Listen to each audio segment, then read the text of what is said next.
And there he is, live on Rijooviness TV. Well, a massive welcome to you, Dr. Adrian, and we are so happy that you've joined us at Rijooviness TV. And you're joined here, obviously, by myself and Reg. And today we're really going to discuss so much about Barbados, which is where we find ourselves, and having connected with you and the good work that you have been doing. We really want to share with everyone, you know, the amount of projects that are going on around the world, the integration of cultures and how people are crossing borders in a very different way of communication these days because of not being able to travel. And also what you're experiencing and the great work that you're doing. And obviously here you are the Island Innovations Officer Ambassador, which is incredible. So maybe we can start there and you can just share with everyone who's joined us today exactly what that role means and what you do for Barbados and the Caribbean. Of course. Excuse the sounds of the trucks passing. This is Barbados. As the Island Innovation Ambassador, we are the faces of the organization. It's a social enterprise and a digital media platform at the intersection of sustainable development and communications, offering specialized services across various sectors. They bring together private sector, government utilities, NGOs, universities to advance innovation and sustainability, and of course prosperity across the islands and the regions. They have a 4-pillar sustainable approach, and it is strategic because they look at the areas that affect us as a people, primarily the economic side. For example, they aim to grow the economic prosperity and quality of life of the island communities by promoting inclusive, sustainable industrialization and helping to foster innovation and more sustainable consumption and production patterns. Now, this is important because when we look across the sphere of the Caribbean, you find organizations that are very focused on making money. These organizations are looking at how can we empower the people? How can we empower our people to become powerhouses?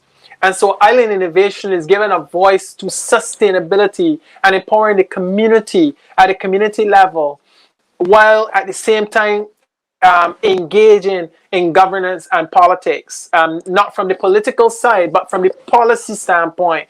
They're committed to ensuring local island policymakers are empowered to generate informed decisions to bring about transformative change. They're engaged in strengthening democratic institutions within islands. And this is very important because you get many organizations coming in and setting up, but not taking into account the Caribbean diaspora, not taking into account the customs and the practices of the people. So they have taken a real strategic approach as it relates to political and governance. And then there's the social side. They're focused on fostering strong social bonds that hold communities together. What are some of the things that hold us together as a community? Culture, food, music. There are things that are indigenous packages to us as a people in the Caribbean that we as a platform seek to promote.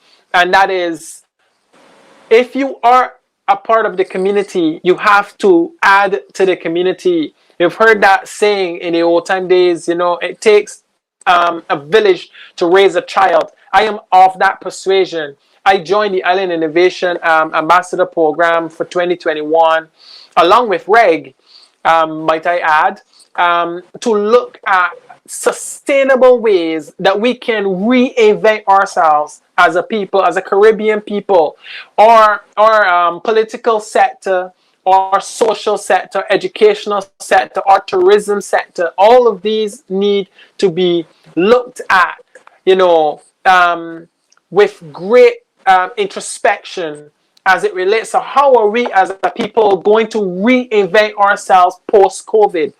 And so COVID has only shown us the many holes in our system that we have set up, without having that pressure of COVID. But now that we've had COVID, I see it as an opportunity for us as a people to get seriously involved in reinventing ourselves and diversifying our economy. I have been a part of the food system summit that is going to be prepared for 2021 in September, and we are looking at how can we have a larger voice in the region, and take that regional voice to the United Nations. And so I am very, very involved in the humanitarian work of how can we better package us as a Caribbean people, and how can we bolster our voice as a Caribbean people. And if we were to go back to the Island Innovation, I would have mentioned that we had four pillars of the organization, and then there's the environmental sustainable future is what we need. We need not to just think about the future, but we need to imagine what we want the future to look like. Let's say not only post-COVID, but 15, 20 years in the future. And so I've been very engaged with many governance committees looking at, e-waste. One of the largest outputs of waste right now we're looking at is e-waste, and something that we take for granted. By a computer, it is obsolete, or it just doesn't function the way we would like, and we just throw it out. But what happens to that computer? What happens to that laptop or that cell phone? And all of these things are impacting us as a people, as a community. The well-being of the earth that we live in depend on how we manage and mitigate these situations. COVID is only one thing that we need to mitigate, but we can't do it alone, and that's the social factor. We need to come together as a people and look at how can we work together. How can my four and your four work together? Why does it have to be, let me be in my corner doing my thing as a country or as a region or as an organization? Why can't we come together and be as one and have a greater voice? Awesome. Amazing. Well, here on at Rijooviness, we truly believe that everything affects everything. And this is really our topic today, about the environment, about the earth, about cultures, about food, sustainability, and how this is affecting everyone's health. And, maybe you can share with us, Dr. Adrian, the effects that you've seen that not just COVID, but also the impact of people's well-being because of stress and other factors. Yes. Maybe you could just sort of share with everyone, because I think possibly, it mirrors what other people are feeling all over the world. Yes. Well, what I have noticed is that people are under lots of pressure. They feel, the general consensus is that people feel as though they're alone. They feel unsupported, whether it is within the context of the community, whether it is within the context of their country. The fact is that people are complaining and saying, we need more. We need to feel as though we can get through this together. People are looking around for solutions. I believe, Sue and Reg, that my mentality for life is about resilience, and so I promote living with change as a way of living, rather than just when it happens. Then I believe you should plan for change before it happens. Put systems in place. I'm now very systematic in my thinking about the future. And people, for example, have lost their jobs. They've lost their livelihood. They've lost, for some men, they've lost their identity. that which is connected to their gaining power is also the equal of their perception of themselves.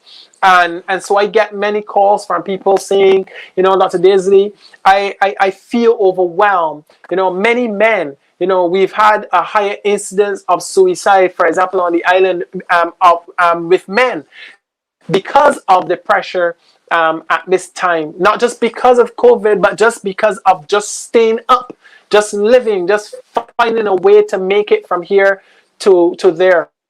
So, and right.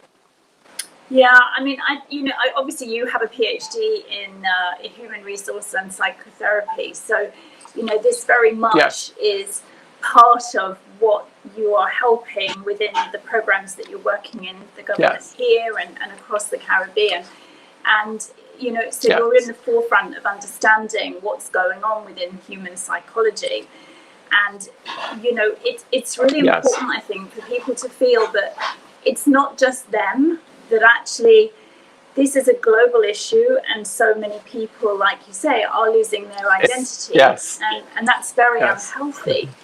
What do you feel is what people can do? What you believe in change, but what are some of the practical things that people can do, men or women, age regardless, to really keep their mindset in the right place? Well, I recommend that people stay away from gossip. I generally have a practice of not engaging in gossip in any form whatsoever, because it's a great energy drainer. And sometimes you don't even realize how much that news on the television, whether it's about COVID or whether it's about lack or whether it is about the financial situation, can steal your peace, can cause you to feel as though there is no solution. And so one thing I recommend is that people do not engage in what I call petty behavior, and that is when you look at what is happening around you, Sue and Reg, you can feel overwhelmed, but it is compounded when you enter into a conversation with a person who is negative, for example, and they pass that negativity onto you, and then you take that negativity into your environment, your home. You pass it onto your children. I have 2 kids, and so I know that I'm not speaking from a human resource standpoint, right? I'm speaking from a human standpoint. We as a people, we need to feel supported. We need to have a system in place that supports us as a people. The second thing that I do is I do not multitask. Now we say that men generally don't know how to multitask, but I learned in Brazil how to multitask. But having returned, I realized that multitasking divides your attention and obviously divides your output. And so I don't multitask anymore. I focus on one thing, get it done, and then I focus on something else. And I found that to be a very great resource right now. That's what I would recommend people do. Amazing. And when people are trying to change, mindset is a big thing, and we know that you do an awful lot of motivational speaking, and you have your own radio show in the Caribbean as well, which you host regularly. And just sort of share with everyone how that's really helping the community as a whole. Of course. Yes, when I came back, I started Dr. Daisley Speaks. It's a personal development radio talk show. And what we do is we invite persons who are specialists in their field. And what they do is they bring their expertise and their perception and perspective to the show. And what we do is we have these questions from persons who would send in via email, and we would have those questions answered for that listening audience. But one benefit of the program is that we use the context of the internet and social media.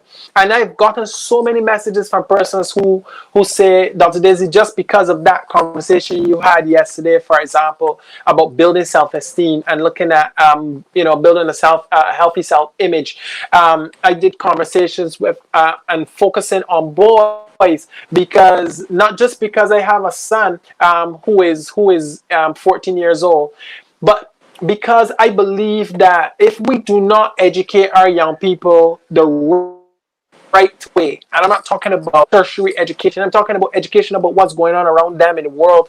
I'm talking about Black history and those kind of things. How can we make our young people have an image of who they really are as a people, not an image out of the magazine, for example, but an image, that they can look back and say, that's where I came from.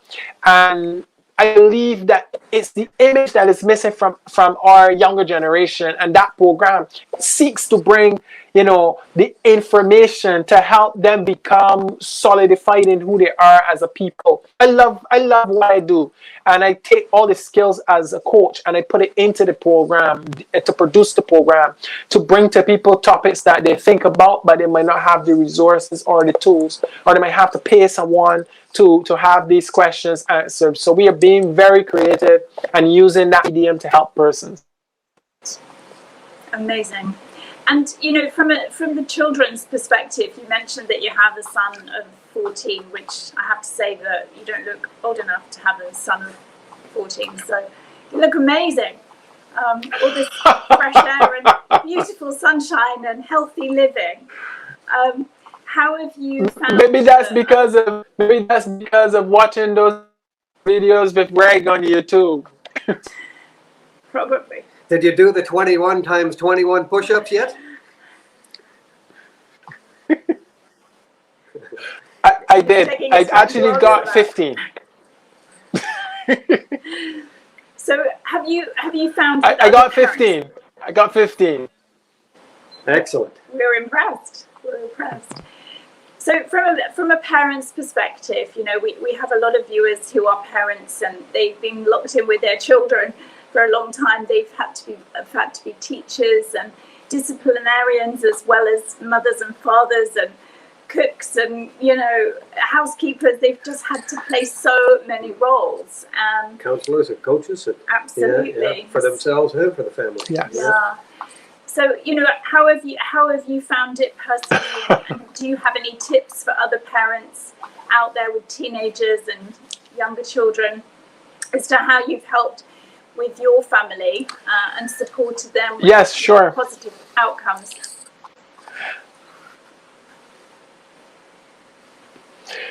Sure. I find that both my kids, Josiah and Zoe, have different personalities. My son is a little shy, and my daughter is a little bit more outgoing. And one of the things that I use is music. Because when they were younger, I remember, I would teach my son and my daughter how to do Caribbean dance. This includes walk up and, things that are known to us in the Caribbean that because growing up, my father just have people over, at spell holidays, and we get to dance, we show the Caribbean dance, right? And so that's something that's really ingrained in me. And so I use a lot of creative things with my kids because, well, first of all, they're at a distance from me. And so I try to find a creative way to stay in touch with them and not just be telling my son, okay, you have to do this. Now, for this situation, I have to be always on him, reminding him of the things he's supposed to do. And that's okay. But what I would like to say is that, children are very resilient. And as time goes on, we realize how resilient they are. And they learn quickly. They might not implement quickly, but they learn quickly. And so one thing I do is I like to play music with them, via WhatsApp, for example. They play a song and I try to guess what song it is. And usually I'm wrong because, as my kids will always say, "Daddy, you're old." And also, one thing that I try to do is I try to introduce them to binaural beats, something that I use to kind of calm the stressful environment. And I usually do after the music. Binaural beats is very good to set the atmosphere, the energy around you, bringing down that negative, or the high frequency tones. So I enjoy music. I enjoy time with my kids whenever I can. I enjoy that time with them. I mean, of course, the fact that they can do anything, but I do not tell them, you know, they can be anything in this world. I tell them you can be whatever you put your mind to be, because I don't want them to grow up lazy and you don't have to do anything and I'll become everything, you know.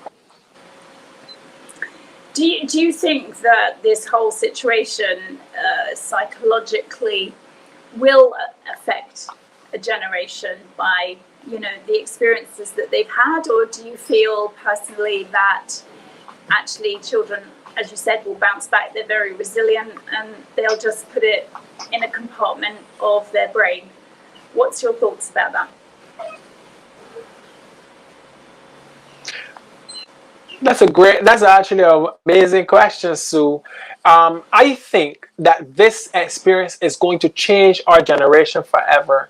I think that there's going to be imprinting of this experience on the mental DNA of the young people. I do not think that they will, even if they pass on from this experience, they're not going to be the same, because it's impacting the way we socially, impacting the way we communicate, is impacting the way we are, you know, we mentally think about our world. Our children are going to have to become problem solvers. They're not going to be innocent bystanders in a situation that's happening anymore. They're now going to be those people who are going to be having to think about what kind of economy would I like to have, what kind of environment would I like to live in 10 years from now. And so I don't see how this this situation is going to leave them the same. I think it's going to leave an indelible mark on their perception as a generation. I think we both agree. I hope that's your question. Yeah, no, I think that we both agree with you that, you know, a generation has been changed. This is one of the reasons that we actually created Rijooviness TV, because we've just been getting so many calls from around the world, both Sue and I, over the last year, with everything that's going on, and the confusion and the fear and the frustration and the anger and all these different emotions that people are realizing. They're at the same time realizing that they've never been in a situation where it kind of is all coming at the same time, and they have no idea really what to do about it. And so that's was our hope with Rijooviness, and covering the 10 keys and talking about my book, Be You, which strangely enough was written about 5 years ago, but is perfect for what we're going through right now, and helping people to come back and find their center. And like our tagline here on Rijooviness TV, it's reconnecting with yourself. You know, and that's our hope and goal, is to guide people out of trying to be what everybody's telling them to be, to find their own magnificence and allow that to shine. So, and talking about that, I mean, you've got quite a few different projects on the go, and we've got a couple of websites scrolling on. And I actually read your book. Sorry, we've got a bit of a lag. Go ahead. Yeah. I'm a pretty busy guy, man. Yeah, I was saying, yes, I'm a pretty busy guy, because I'm beginning to see the need for sustainability. And that said, I recently joined the international team, consultants for Seneca in Texas. And what they do is they provide ISO training, as international certification standards, looking at the environment, health and safety, quality management, information security, continuity and recovery. Because one thing that we're looking at is that businesses cannot function the same. The knowledge that we've gained from our university or our college or our tertiary education is now obsolete, because the problems that we face now need a different kind of thinking, a different kind of professor, a more well-rounded type of professor, teacher, albeit people are looking at How can we form international partnerships? I'm a part of many international organizations now because I need to have a global perspective of a local problem, because I do not think that we can find the solutions by thinking locally, but we can find the solutions by thinking globally and acting locally. Not what I don't want to take away from the local concept, because you guys are in Barbados, and one bright spot for me was that I got a chance to read BU, and that book was like a launch-in for me to realize that you're onto something. That is keep going. You find that motivation, because all of us sometimes need motivation, and so reading that book really helped me to kind of focus and to settle down, even in this time. I'll tell you more about those international projects I just wanted to have a segue there and look at the BU book that I thought was very interesting. And it's interesting that you've mentioned at least a couple of times now about the doing part, and I think that's the part that people seem to have the most difficulty with, isn't it? We hear the saying, I know that, or I knew I should have done that, or I know how to do that. But the knowing and the doing seems to be where people get stuck. And in your coaching and mentoring work that you do, how do you get people to actually go from the knowing and the wanting to the doing and achieving? That's a great question, Reg. Wow, that's an amazing. You guys are throwing some amazing questions at me today. It feels good to be on the other side of the panel. How do I get people to take action? I first of all show them the benefit in it for them. I find that people generally don't want to do something that they can't benefit directly from, and that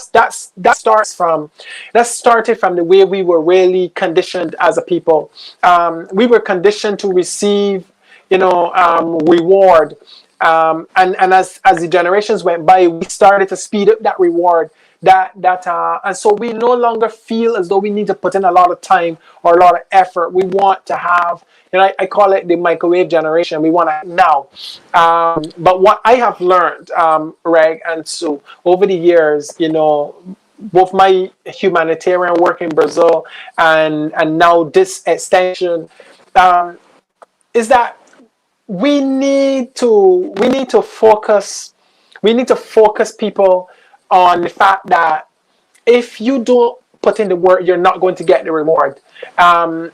Governments need to start to empower people, and empower people in the right way. Empower them with education. Empower them with social concepts where they can actually practice what they're learning.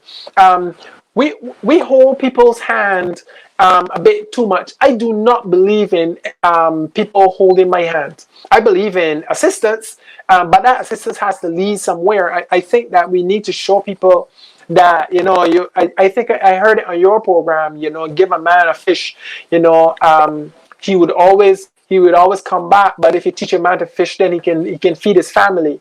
But I'm looking a little step further, and I look at diversification. If you teach the man how the fishing rod is made, maybe then he can actually sell a business to somebody else.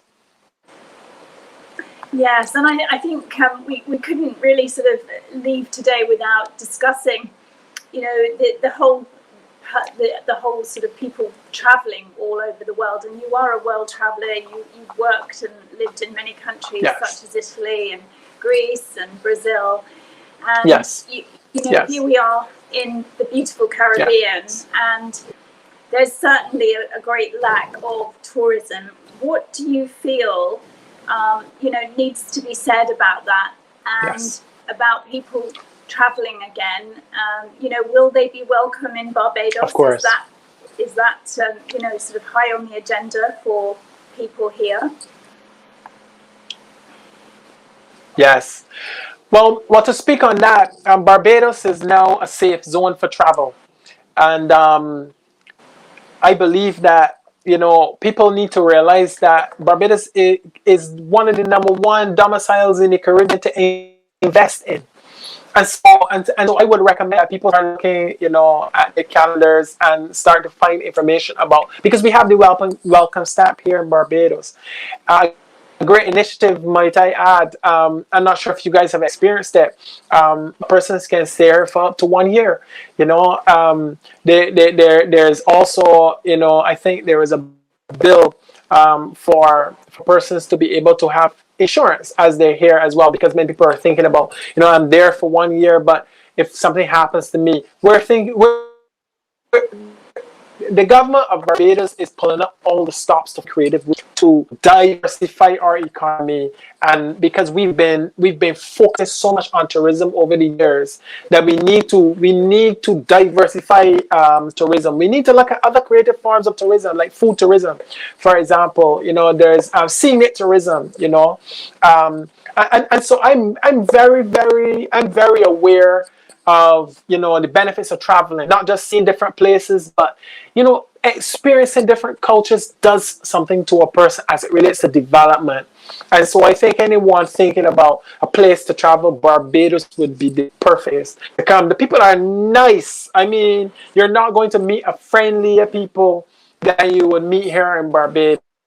And I'm not saying that just because I'm Barbados, because many of my friends who visited said to me, Dr. Adrian, Barbados is a fantastic place. I mean, we're coming out of our lot, and we're looking at easing certain protocols, and because of this, people are very anxious. But Barbados is a beautiful place, man. We have beautiful beaches. I shouldn't even be telling you guys this. You guys are here, man. You should be telling me what your experience has been like here so far. Well, we've certainly been so welcomed by everyone in Barbados, and you're right, the culture's beautiful, the people are wonderful, very welcoming and very caring, and it's a great environment to heal.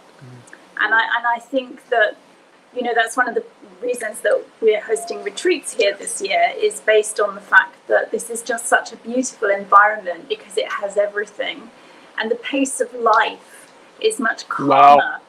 And certainly, if somebody's traveling from Yes. the US or Canada or Europe or the UK, most definitely the first thing you experience is this, somebody turns this switch on your back and everything slows down and you feel calm and more relaxed.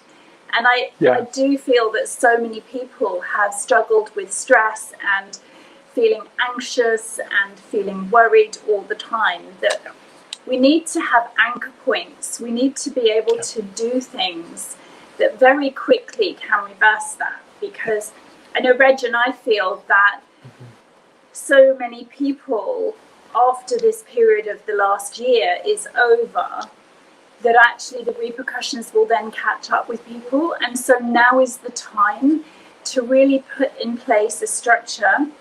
And, I said before, you have a PhD in psychotherapy. And so there's never been a better time really to think about what you're going to do positively for your year ahead. What are you going to do for yourself that's going to empower you, fire you back up again, restore you to health and balance? Not everyone has had the opportunity to be in an environment such as this, where it's blue skies every day and, the sea is warm. So, we're very keen to ensure that our international community, that, watch what we're saying, is to give them a place of peace and a place to come. Yes. And to showcase people like yourself. You're an ambassador, obviously, for you were awarded the Tracts of Sweden Peace Ambassador as well. And so you have so many accolades that you bring to the party. So it's great to be reassured, I think, that a welcome is here, and certainly the Barbados government are doing everything they possibly can to ensure that people have the right opportunity to come here. And another great thing about the work that you do that impressed me right from the beginning is it very much resonates with us in the work that we're doing with our clients. We can all be planning for the future and hoping and have that positive outlook and everything else, but again, we're in the here and now. And how we look after ourselves now and in the here and now will dramatically affect where we end up in the future.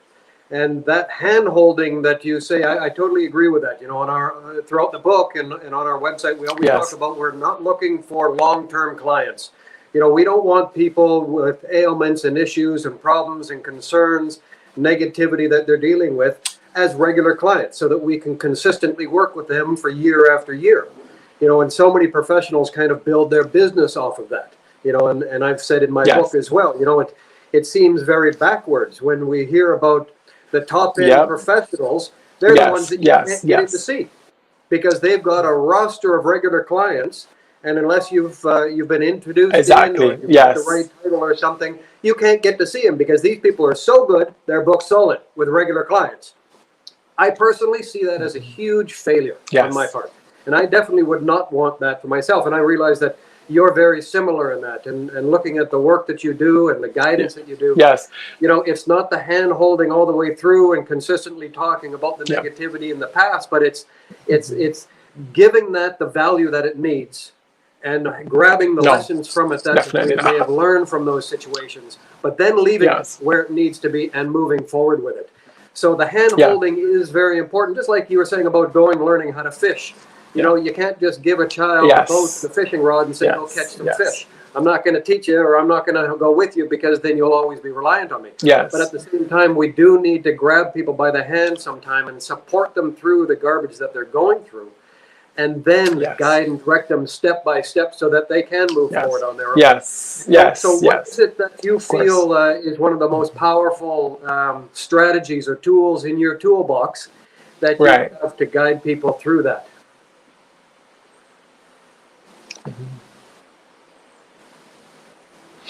Well, I see people in general in the community as underrepresented and marginalized. And the reason why is because we have some categories in our society that likes to separate people, and they put you in a box. Anyone who knows me knows that, you know, I decided I was looking for a way to help on a global scale, and that meant I had to break the box. I had to get out of the academic box. I had to move away from just the therapeutic box. And so teaching people how to reinvent themselves, I think, is necessary, right? To answer your question, how do you reinvent yourself every day? Not just because many people who are successful, you talk to them, they'll tell you about success they've had 20 years ago. I am not interested in 20-year-old success. I want to know, what are you doing right now? What books are you reading right now? You know, I don't recommend that people read all the books, but you have to have different perspective, and to get that, you have to have, it gives you options. And so the more information a person has, the more options they have, and the more choices they have. But that's why I became a voice, because I realized that people don't have a voice. You know, they either have to get into politics to have a voice, or they have to get into academia to have a voice. But what if we can give people who can't get into those places? What if we can create a scenario where those people can feel empowered enough to speak about the things that bother them and not feel marginalized? And so I'm very involved in humanitarian work. I think at the heart of who I'm called to be is that.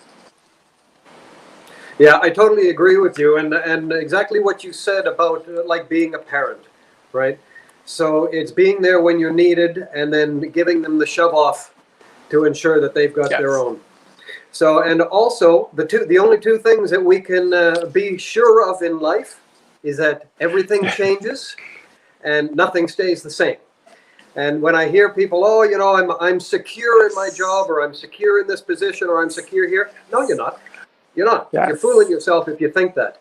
And to consistently realize that everything changes and everything grows, and to continue to improve yourself and empower yourself and better yourself on an ongoing basis, when those dramatic changes come, even though you're not planning for them, you can deal with them a lot easier and a lot better.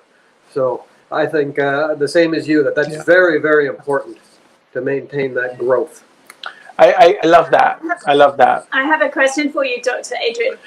What have you done Yeah. for yourself? I know that you're a keen singer.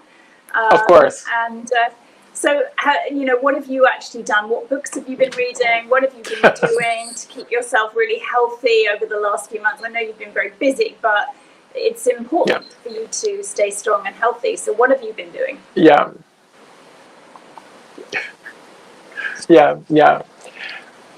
Well, I actually started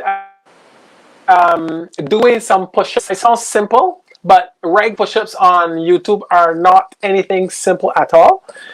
Getting 15 in per day for me has been a great feat.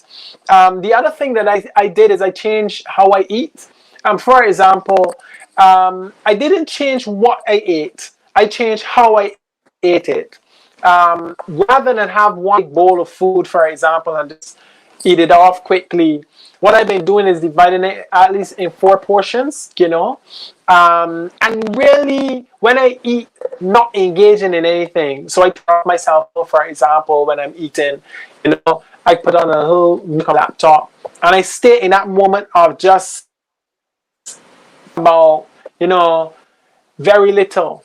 Another thing that I've been doing is watching some stand-up comedy. I find this, I love comedy. I love to laugh. And so being able to, like late at night or o'clock when I find myself still up after meetings and Zooms, I would go on my computer and I would probably watch some stand-up comedy. And to this thing called dry bar comedy right now. It's very clean comedy, some of it.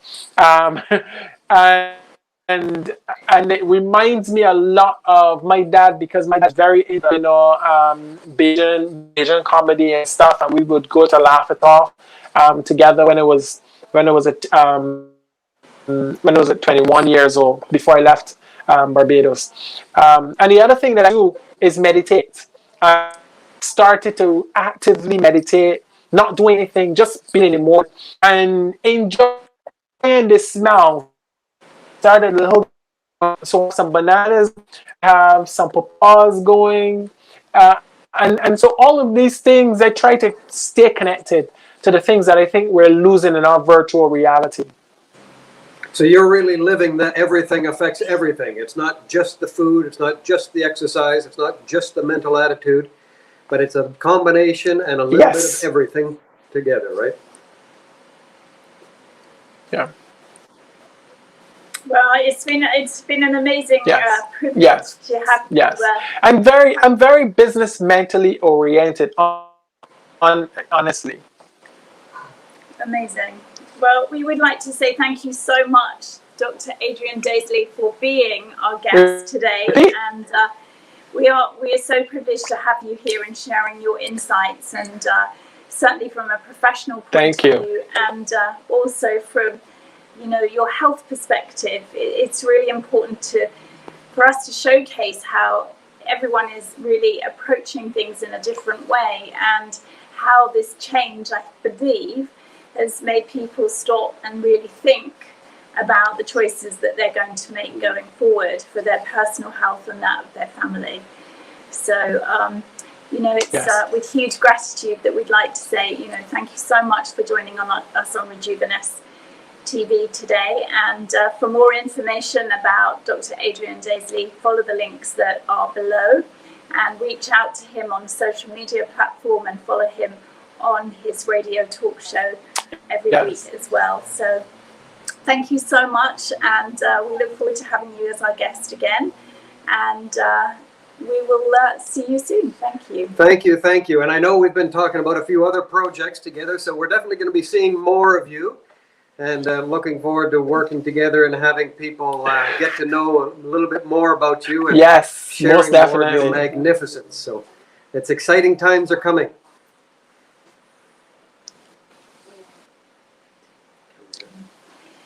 Okay.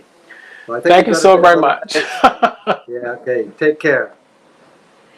So that's a huge, massive thank you to Dr. Adrian Daisley. And, I think it's becoming more and more apparent that everyone is realizing that the world is going to be opening up again soon, and now is the time to really take back your power and empower yourself with the choices that you're making. And for lots of help and support and advice, both of us are here, whether that's a one-to-one consultation that you'd like with us, or just even looking on the Rijooviness website to discover all the different courses and books and information that we have there for you, to really reconnect with yourself and really appreciate that, what has been going on over the last year has an impact. It will continue to do so, and it's entirely up to you what and how you move forward with the information that you now have positively to live your best life.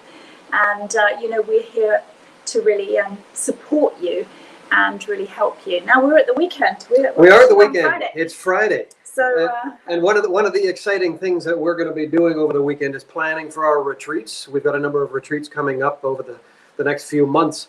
But in the meantime, also, again, Rijooviness TV was created to guide and support and encourage. And if you do need the help, like Sue said, don't feel that asking for help is a weakness. Because if you look at what the most successful people on the planet all do, is they all ask for help and surround themselves with mentors and coaches. And it's not about one being better than the other or anybody better than you are.